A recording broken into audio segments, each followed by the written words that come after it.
दिन को दिन मातुछंती पत्थर माफिया लुटुछंती कोटी कोटी टंकार पत्थर सबू जानिबी चुप बसिछि प्रशासन।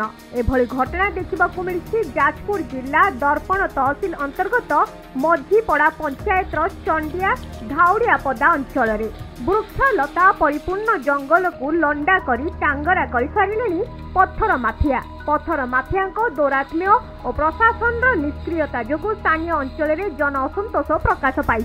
वर्ष वर्ष धरी एही चोरा कारोबार हेउतबा बेले स्थानीय प्रशासन सबू जानिबी चुप बसिछि। एही पत्थर माफिया लक्ष लक्ष टंकार राजस्व हराउछंती राज्य सरकार। तेबे एही चोरा कारोबार बंद करबा पई स्थानीय बासिंदा बारंबार अभियोग करथिले भी सुनुनी प्रशासन। सेपटे सुनिबाकू मिलुछि जे माफिया माने प्रशासनिक अधिकारी को मोटा अंकर टंका दे चोरा चालना करुछंती। एबे अपेक्षा केबे माफिया विरोध रे प्रशासन दृढ़ कार्यानुष्ठान ग्रहण करुछि। आमर मझीपड़ा पंचायत 16 नंबर वार्ड आमर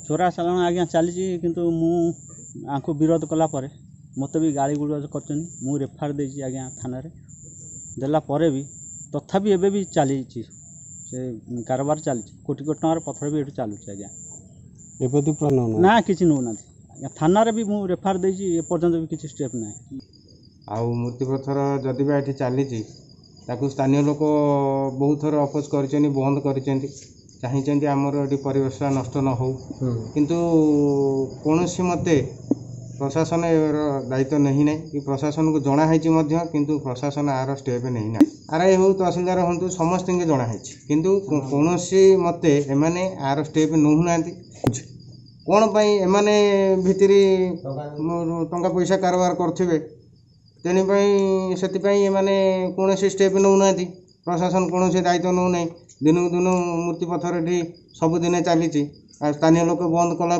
भी से तापर भी चल। जाजपुर जिला बड़चना तापस मिश्र, कोणार्क न्यूज।